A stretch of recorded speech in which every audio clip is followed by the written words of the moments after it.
Para você entender um pouco desse lance, dessas porcarias globais se manifestando na internet, para você entender essa inversão de valores no país, onde o errado é certo e o certo é errado, onde o poste faz xixi no cachorro, eu vou ter que entrar num outro assunto, só para você entender a profundidade da desgraça. Antonio Gramsci foi um dos fundadores do Partido Comunista Italiano, um dos pensadores mais importantes do comunismo. Nas universidades ele é considerado como um deus, mas não passa de um servo do demônio como Karl Marx. Eu já falei um pouquinho sobre Karl Marx aqui no canal, é só você dar uma procurada no vídeo aí. Antonio Gramsci dizia que a implantação do comunismo não deve se dar pela força, mas de forma pacífica e sorrateira, infiltrando lenta e gradualmente a ideia revolucionária. Conseguiu entender? Não? É o seguinte, os comunistas sempre tentaram implantar o comunismo à base da força, através da luta armada, já impondo terror e tomando tudo de uma vez só, metendo o pé na porta. E o resultado disso foi mais de 100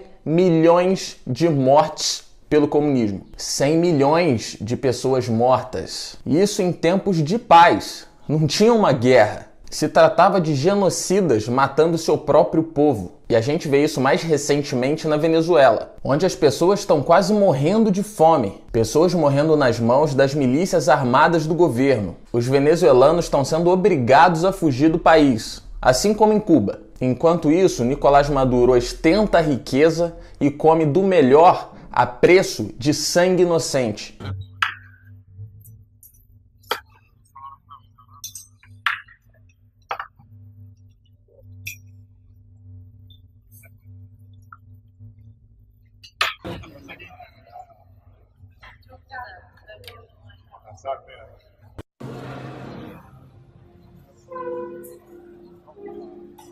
Con mis propios ojos en mi casa.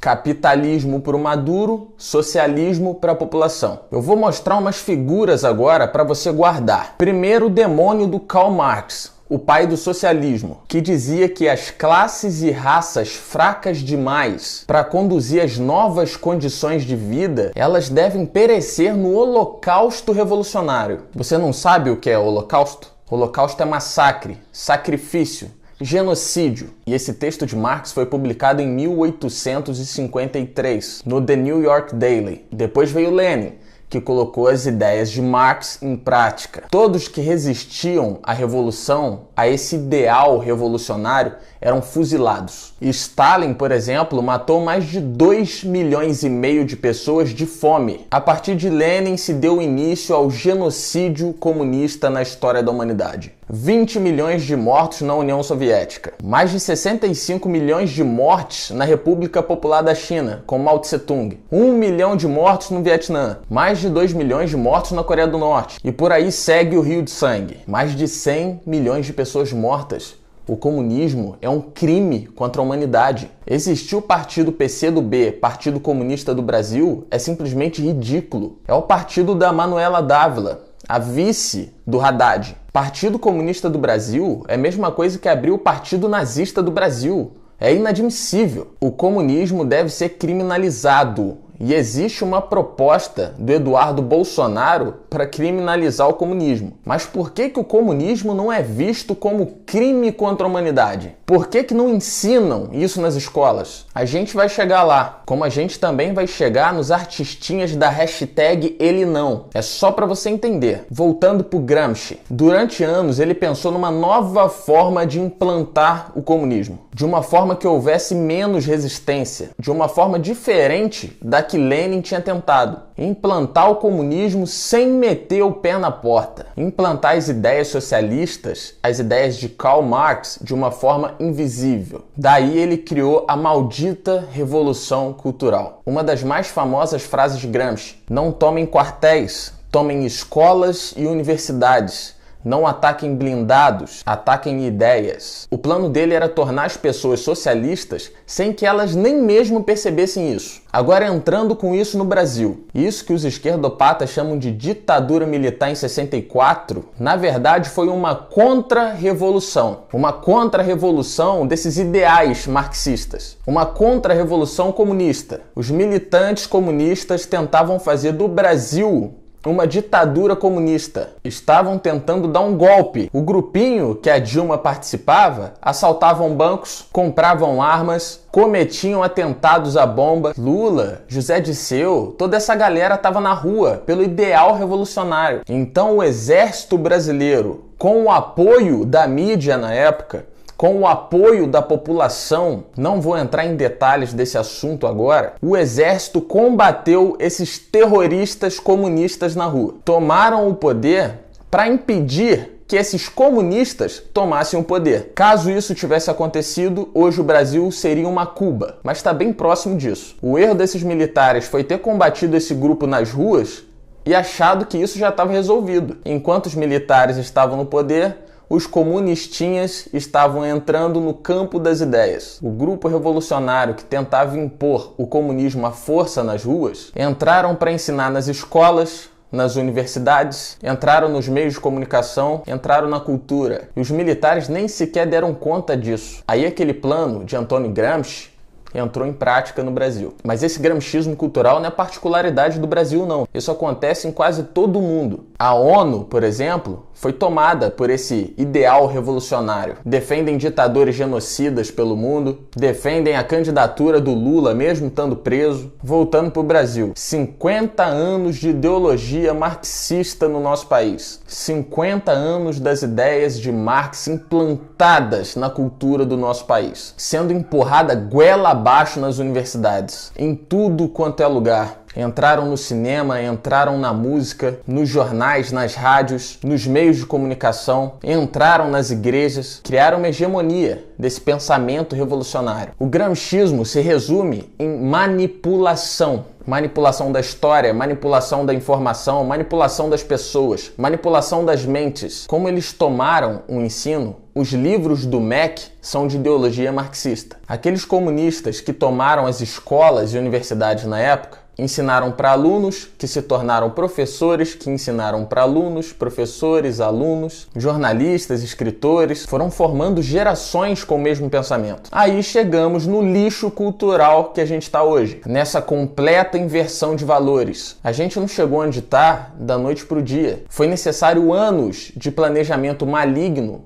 para destruir toda uma cultura. Por isso que hoje você vê uma mídia esquerdopata manipulando pessoas, manipulando informação, estão manipulando jornais, manipulando os livros. Os artistas da música são manipuladores, os artistas de TV são manipuladores, o teatro, o cinema foram manipulados um dia e hoje manipulam. Eles aprenderam assim. Eles não ensinam nas escolas o quanto o comunismo é perverso, porque isso não interessa para eles. Então eles apagam da história. E nesse ideal marxista não há espaço para opositores. Eles proíbem qualquer ideia contrária à ideia deles. Aí eu vejo muitos falando que os professores ganham mal, mas a maioria deles são responsáveis pela própria desgraça. Eles são os agentes que pregam essas mentiras nas escolas. Não tem investimento em educação de forma proposital, para a sociedade não pensar, para não se opor àquilo que é imposto. Uma população burra é muito fácil de manipular. Então todo esse plano macabro colocou em você uma mentalidade socialista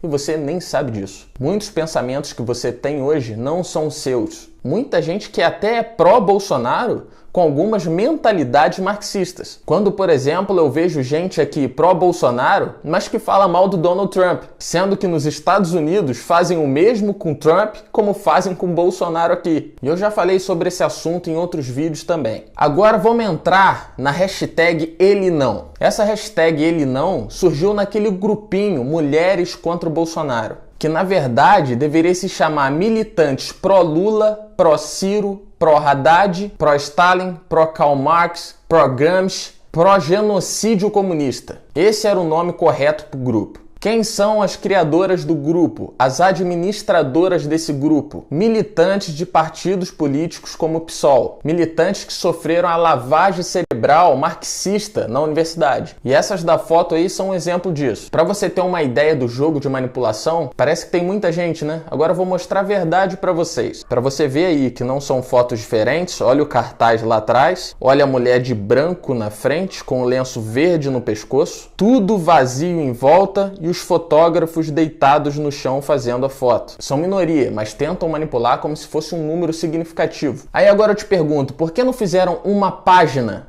Mulheres contra o Bolsonaro ao invés de um grupo? Porque na página você tem que ir curtir para contar como número. No grupo você pode incluir pessoas sem que elas queiram. Você nem percebe, já foi incluso no grupo. Por isso o número sempre oscilava, porque quando as mulheres de verdade percebiam isso, saíam do grupo. Aí colocavam mais e saíam do grupo. Aí imediatamente os meios de comunicação marxistas fizeram a publicação da matéria. Grupo atinge mais de 1 milhão de mulheres. Tudo trabalha junto. Pesquisa eleitoral do Datafolha, tudo a mesma coisa. Eu estava falando das administradoras, as que lideram e cabeçam isso. Agora quem são as outras pessoas que de fato participam desse grupo? Essas pessoas que colocam nas redes sociais a hashtag ele não, ou a capinha Mulheres contra o Fascismo, sem nem saber o que é fascismo. São pessoas manipuladas por essa militância. Pessoas do grupo LGBT, que para mim é o maior grupo que é feito de massa de manobra por essas ideologias políticas. Também participam menininhas que não estudam nada, mas que são influenciadas por artistinhas globais, influenciados por aquilo que diz na TV. E muitas outras mulheres que participam são professoras de humanas, que foram ensinadas por marxistas e se tornaram marxistas. E é a única coisa que elas sabem. Então quando você vê Daniela Mercury, Débora Seco, Dado Dolabella, Sasha, Fernanda Lima e mais um monte de artistinha postando conteúdo contra o Bolsonaro, são exatamente esses os agentes de manipulação das massas. Foram manipulados um dia e manipulam hoje. Tanto que você não vê eles fazendo ataques contra outros candidatos. Tem um que foi condenado e preso, o Lula. Mas desse elas não falam mal. Na verdade, não falam nada. Só há ataques ao Bolsonaro. E se mobilizaram agora para fazer isso porque a Globo não pode fazer de forma direta como estava fazendo. O Bolsonaro sofreu um atentado e está internado. Todos os outros candidatos envolvidos em corrupção. Mas esses grupinhos não falam nada. Todos são contra o Bolsonaro porque ele é o único candidato contra essa ideologia marxista que entrou na nossa cultura. Essa ideologia que faz a gente de escravo há quase 50 anos. Ele é o cara que rompe com esse sistema. Para você ter uma ideia, a Débora Seco fez postzinho hashtag ele não com um discursinho todo moralista contra o Bolsonaro. Mas a Débora Seco já foi condenada por ter desviado dinheiro público. Dado Dolabella com postinho contra o Bolsonaro. O mesmo foi preso por não ter pagado pensão. E há poucos dias foi condenado novamente por injúria à ex-mulher. A Sasha mora em outro país, num país capitalista, onde a economia funciona, onde tem emprego, mas quer candidato socialista no Brasil. A Daniela Mercury captou 270 mil reais da Lei Rouanet para produzir um álbum em estúdio. Aí fez postzinho lá contra o Bolsonaro.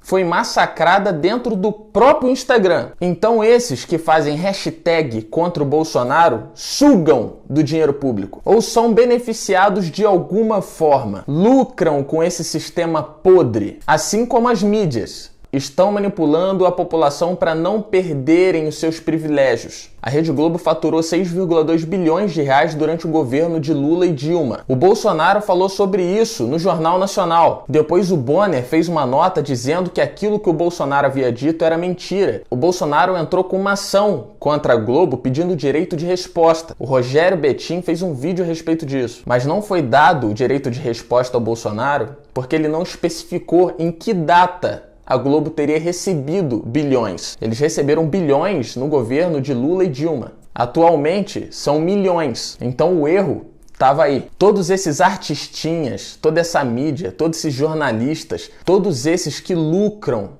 desse sistema podre, cada um deles tem um Nicolás Maduro dentro. Comem do melhor, vestem o melhor, viajam pelo mundo a preço de sangue inocente. E você segue nas redes sociais. Começa a boicotar esse tipo de gente. São pessoas sem escrúpulos. São fantoches formando outros fantoches. O que me espanta são alguns artistas do meio gospel que não se manifestam a respeito. Enquanto as pessoas do lado do mal fazem questão de propagar o mal, de fazer publicidade para o mal, aqueles que conhecem a verdade não se manifestam para não perderem seguidores. Eles vivem numa realidade completamente diferente da realidade do país. Atualmente o André Valadão se posicionou a favor do Bolsonaro e pouquíssimos outros se posicionaram também. E por que eu tô falando de cantores gospel e não tô falando dos cantores normais? Porque esses cantores cristãos têm primeiramente um compromisso com Cristo. Então têm obrigação e o dever com a verdade. Os outros cantores normais têm obrigação com eles mesmos, deveriam ter com o país, mas caso se manifestem, são boicotados e atacados por essa mídia podre. Já os cantores cristãos não deveriam se importar com esses ataques, porque afinal não fazem isso por dinheiro, nem por seguidores. Na verdade, a população brasileira não aguenta mais a situação do nosso país. O socialismo implantado destruiu a nação. A gente já chegou no limite. Por isso, esses mesmos artistinhas que tentam atacar o Bolsonaro são esmagados dentro da própria rede social. Aí ou eles apagam o post ou bloqueiam os comentários, como a Daniela Mercury fez. Eles não suportam oposição. Igual a mídia, igual aos professores das universidades, iguais a todos os ditadores comunistas. E aqueles que se opõem a essa militância revolucionária são chamados de fascistas, são xingados, desmoralizados, porque a militância não consegue refutar ideias. Eles não pensam, então acabam fazendo ataques pessoais. Tentam sempre ridicularizar os outros. São pessoas ruins. Agora que você já sabe um pouco de como tudo funciona, já deu para você perceber que só existem dois lados. O lado certo e o lado errado. O lado do bem e o lado do mal. Mas essa revolução cultural de Gramsci inverteu os valores. Muitas pessoas não têm senso moral. Não conseguem identificar o bem e o mal. De um lado está o grupo que quer Lula, Ciro, Haddad, Marx, Lenin, querem o socialismo, querem essa cultura que já matou mais de 100 milhões de pessoas. E do outro lado, a gente tem a ruptura desse sistema. O único candidato depois do Enéas com a oportunidade de livrar a gente dessa escravidão maligna marxista, que é o Bolsonaro. Ele não é corrupto, ele não defende bandidos, ele não está preso, ele não vai manter a Lei Rouanet, ele não vai permitir que essa ideologia marxista satânica termine de destruir o nosso país e a nossa família. É através da vida dele que Deus vai libertar esse país. Nós somos esse país. Jair Messias Bolsonaro, para você que é honesto e que não se permite mais ser um fantoche, ele sim compartilha essa mensagem, faz um comentário no vídeo para ele ter relevância, ir pro em alta e alcançar mais pessoas. Se inscreva no canal e até a próxima. O ponto alto do 13º Congresso Nacional é o ato político, que conta com a presença do prefeito de São Paulo, Fernando Haddad, e da presidenta da República, Dilma Rousseff. Esteve ao lado do presidente Lula em todas as eleições, desde